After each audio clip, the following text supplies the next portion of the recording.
Hello, and welcome back to AP Environmental Science. Today we're going to be talking about soil. And the question becomes, why is soil important? Well, it's where everything grows, is the bottom line. And when we think about it in terms of the human population, 90% of the world's food actually does come from land-based agriculture. And so that is going to go from the grains and the fruits and the vegetables that we eat to the grains that we feed our livestock. And so maintenance of soil is the cornerstone of any sustainable civilization. Okay, so if we were to put that in simple terms, it is the foundation for all terrestrial life. And again, that means a lot of different things in a lot of different arenas, but for us, we're really talking about feeding the human population and continuing to do so. So when we look at topsoil, because that's where everything grows, that's what we're interested in, topsoil has three really big components. You have the inorganic components, the mineral particles, the parent materials, which are going to be rocks, leached minerals, weathered clay, sand, and silt. And we'll talk about what those mean. That can be from bedrock, again rock, glacial deposits, also made from rock, and then wind and alluvial deposits. We're not actually going to talk about the glacial deposits or the wind and alluvial deposits, but just understand that this is all weathered from rock. You also have the detritus. This is going to be the organic matter that's decomposed and decomposing that mixes with the soil. It's very, very important. And then you also have your detritus food web. And when we talked about food webs earlier in the year, we actually talked about that you have these two food webs that are running simultaneously. That is going to be your big normal, trophic levels that you have with the consumers and the producers and all that good stuff, the autoheterotrophs, that we talked about. But then remember, we also have that detritus food web. It's all of these guys that are breaking down this organic matter, and it's vital to the health of soil, and we'll come back to that in a bit. Okay, so sand, silt, and clay are the three major types of soil, and they're based on their particle size. Sand has the largest particles, clay has the smallest, silt's in the middle, and here are the actual measurements. When you're thinking about this, I want you to think about things like porosity. How well does water pass through? How well is water held in between the particles? Because infiltration and the holding of water, those are not the same, right?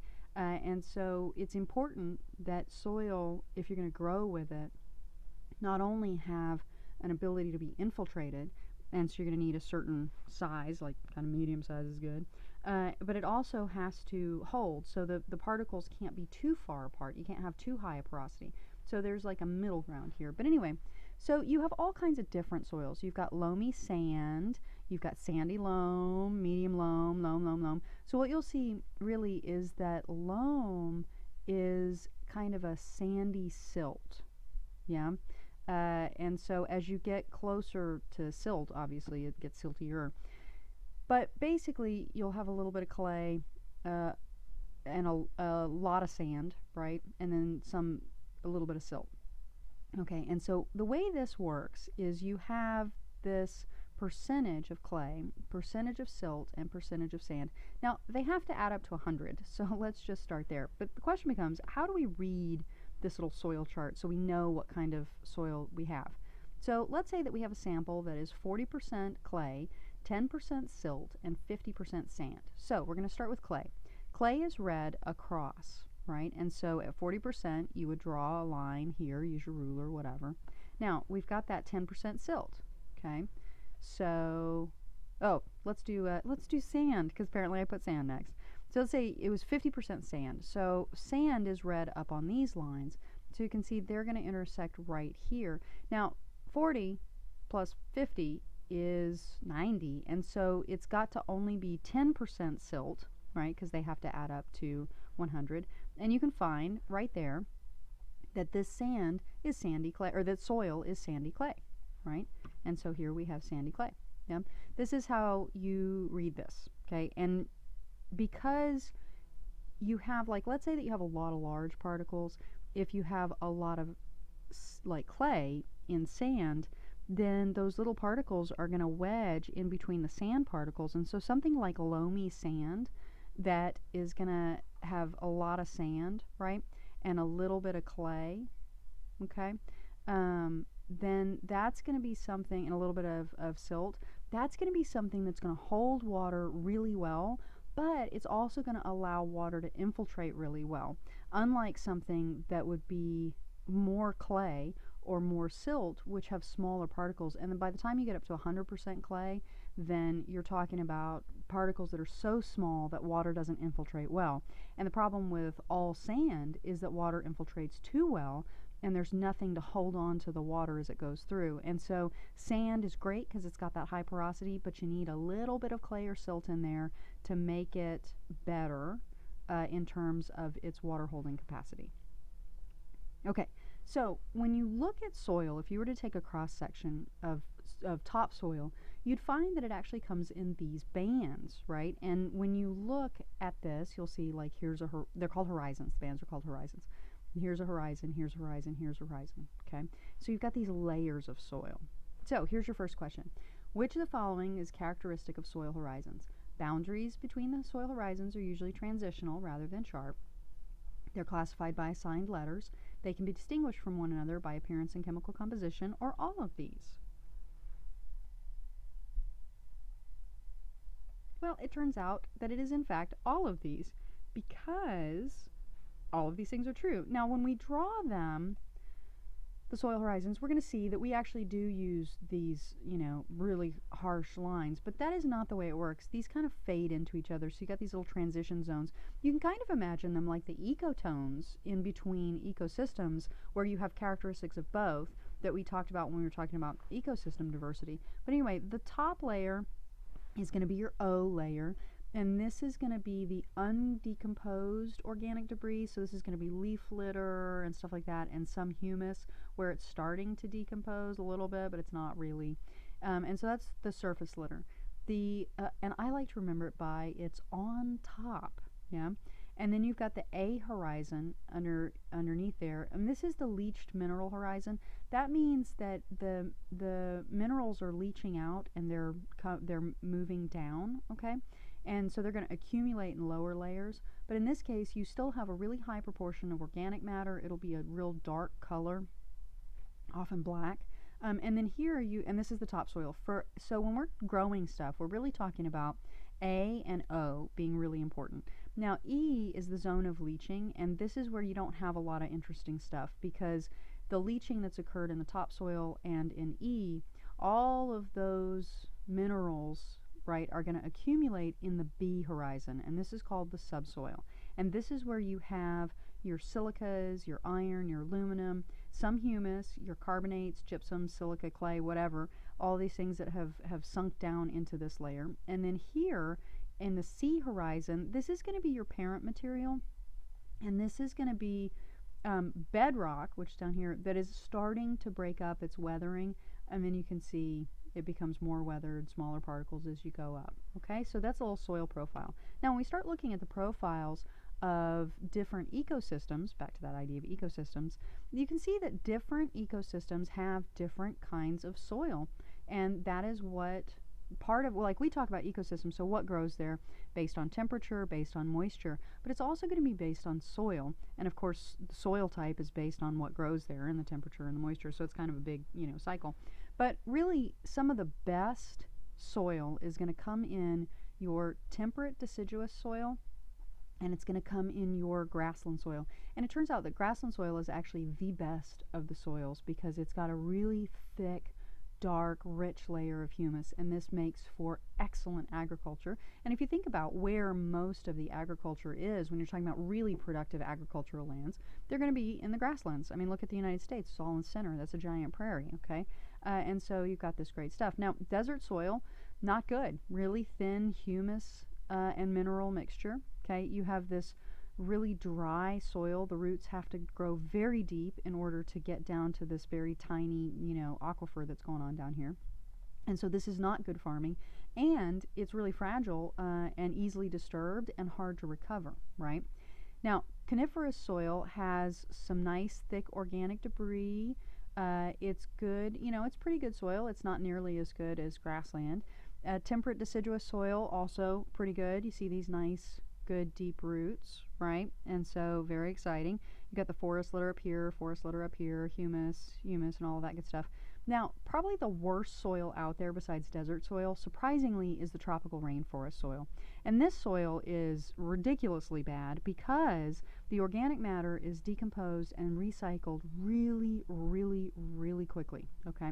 And so that means that you're not holding a lot of organic stuff in here, and that means that water is going to infiltrate pretty easily.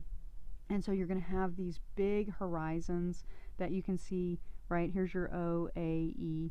You've got these big horizons that are going to be really leached. Okay, so which brings us to our next question. Tropical soils are typically good for agriculture, deeply leached, very fertile, rich in organic material. Well, they're not really good for agriculture, which is why people burn down trees to make them good for agriculture, to put nutrients into the soil so they can become fertile and rich in organic material. But in order to do that, you have to burn down the forest because for the most part, they are deeply leached, right? That the minerals are being washed out of that soil. It's very poor quality. And that brings us to the idea of the plant-soil-water relationship. So remember, it's all about the water holding capacity, right? Now, the plants themselves have to be able to access the water. It doesn't matter how much water is in here if the plant's roots can't get there. An exciting thing about plants, actually, when you think about soil, there's water in the soil, and if it's in the topsoil, it's going to evaporate at some point probably, right? And so it's going to go to the atmosphere at some point, right? So you're going to go from the soil, you're going to go into the atmosphere. Plants simply take advantage of the fact that soil water, like in the top soil, is going to go to the atmosphere, and they just get in that path. They just get in between it. And it's really kind of a cool thing, right?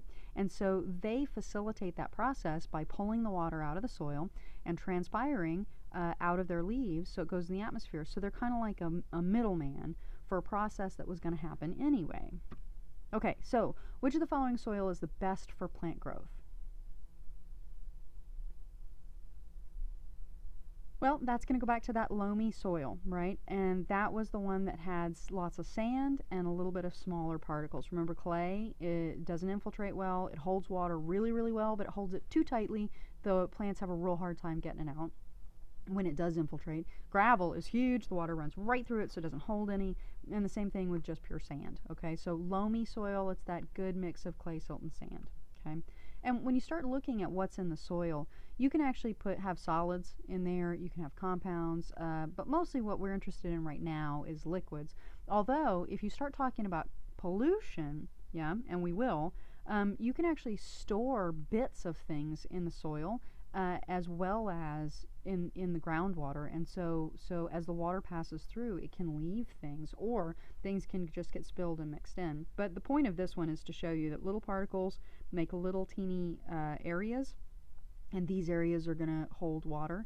And so you're going to have more water because there's more surface area and the pores are a little bit smaller, and that's pretty exciting. Okay. So productive soil is going to have a good supply of nutrients, and it's going to be able to hold them. That's part of that water holding capacity. And so infiltration is going to be good, but not too good. And evaporative water loss, there's going to be some, but not too much, right? So good water holding capacity. You've got this porous structure because you're also going to need air to get down there. You're going to want oxygen. You're going to want CO2. You're going to have some sort of flow. So it can't be all water, right? That's waterlogged. Saturation, that's bad. You want a near neutral pH. It's going to range somewhere between 6 and 8 would be ideal, and a really low salt content. Because the pH is too high or too low, it's going to kill your living component. Also, if it's too high salt, it's going to kill your living component, and that would be bad. Okay, so which group has the highest biomass in soil? So let's go back to that detritus food web that we were talking about. Is it fungi, bacteria, algae, or insects? It might be tempting to say insects because they're big, but comparatively there are not that many of them. Bacteria would be a really great answer because in a gram of soil you may have as many as 5,000 different species of bacteria. But if you really want to look at an ecosystem and who's got the most mass, it's going to be the fungi. They have tendrils woven through all of that organic layer and that topsoil, and that is really healthy, actually. Okay, So fungi was the answer to that. Now, right, the soil community, this is just a revisit of what you've got. Here's our little soil fungus, very exciting. And it turns out that mushrooms are the flowering or fruiting body of the fungi. And so up here, this is really the reproductive parts. And so you can kind of think of mushrooms as being fungi flowers. Yay! Okay, so anyway, and then there's all this other stuff. Okay, so if you see a soil profile showing a thick black layer, what is that? That's going to be that organic matter that's decomposed, right, into its like, you know, important inorganic parts and some organic material. I mean, it's all organic matter, but it's going to be decomposed, right? And so that's exciting. And so when you look at it, you can see this has a really nice, rich, thick amount of humus in it, and this is just the mineral component, and you can see the difference. And think potting soil too, right? And so when you have humus, it's really important to the topsoil, because if you lose it, you lose water holding capacity, you lose a nutrient source and a nutrient holding capacity. Infiltration is way lower, and aeration is basically nil. And so humus is really important for that water and nutrient holding capacity, water infiltration, and aeration. Okay. Now, we do bad things to soil, and we're going to come back to this when we talk about food and growing food. But basically, there are a couple of things you want to look at. One, deforestation, which we talked about a little bit. Remember, trees hold soil and water in place. That's very important. Overgrazing removes vegetation, right? And so the results of deforestation and overgrazing, both of which we're going to come back to later in the next unit.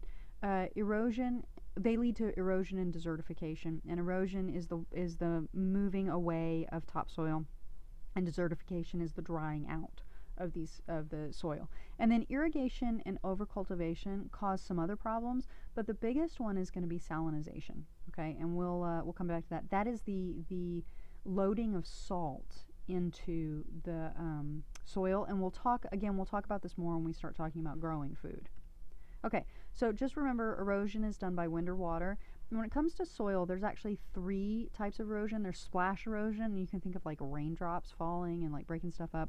There's sheet erosion, and that's where you have like, you know, flash flood kind of stuff that just washes away whole areas of topsoil. And then you have gully erosion, and that's where you have like little rivulets, streams that are running through stuff that carry away really large quantities of soil. Sheet erosion is going to be fine particles. Gully erosion is going to be large particles, and larger particles and really large quantities. Okay, desertification, this is going to be the loss of vegetation, right? And it's going to occur mostly in arid, semi-arid, and seasonally dry areas. It can be caused by climatic variations. It definitely has, but a lot of it today is caused by human activities. And again, we're going to come back to that. Okay, dryland areas are going to be the most susceptible. They cover about 1/3 of the Earth's land area. Now, remember that they're defined by precipitation, not by temperature. Okay, and because desertification is such a big deal in these areas, there's actually a United Nations Convention to combat desertification, and they fund projects to reverse degradation. And in 2003, there were over 500 million available grants to fund projects, and I don't know the actual number of how many. I don't know the number of dollars that were actually used, but that's what was available. Okay, so here's the big deal, right? Wind erosion is going to blow away all these these littler particles, and those are really important because that they're loose, and so that helps with aeration and infiltration. But as those particles blow out, then you just get this concentration of larger particles, and it keeps blowing and keeps blowing, and then these particles settle down, and you get what's called desert pavement, and it's essentially like concrete or asphalt, that you have these big particles packed into these tiny particles, and it's so blown away that everything left is either too heavy or too tightly compressed, and so you get zero infiltration in this, and it's really, really bad. Okay, and then salinization. This should be normal looking soil, but you can see all these white crystals in here. This happens when water evaporates off the surface and leaves the salt behind. And again, we're going to come back to this because it's an irrigation issue, so we'll talk about it more later on. But here's your next question. What climate would suffer from salinization more? A wet, warm climate, a wet, cold climate, a dry, warm climate? Oh, that makes no sense. Yeah, that makes sense. Okay, sorry, I just read that. A dry, warm climate or a dry, cold climate? Well, dry is going to be the issue because you're adding water to the fields because it's dry to begin with. And then when it evaporates, that's what's leaving the soil behind. The warmer it is, the more evaporation you're going to have, the more salinization you're going to have. Okay, so when we look overall what the causes of soil degradation are, can be broken down into the deforestation, overgrazing, overcultivation. Okay, Africa, mostly overgrazing. Asia, deforestation, right? Europe, deforestation. North America, overcultivation. Yeah, and then South America, deforestation. And these big deforestation, that is happening in like tropical rainforest, places like that. Okay, so when we look at a global view of soil degradation, the only places that you find that are not in danger in some way are like non-vegetated land or stable terrain right up here. Okay, that's because this is also not places where you can grow stuff. You don't grow stuff at the tops of mountains, right? You don't grow stuff up where it's really, really cold. Okay, you don't grow stuff in the middle of the desert. Yeah, and so all the places that we grow stuff are areas of some or serious concern, and that should be of serious concern to anyone who likes food. Okay, so what do? We've got to conserve the soil, and that's something that's going to come up a little bit later on in the course, actually in this unit when we start talking about farming and agriculture. But basically, you need to make sure that your soil doesn't erode, right? And so you're going to cover it. You use minimal tillage. We'll talk about that later on. You need to add nutrients back in, and you need to keep healthy biomass, healthy biodiversity. All right, if you have any questions, please let me know, and thanks for listening. See you next time.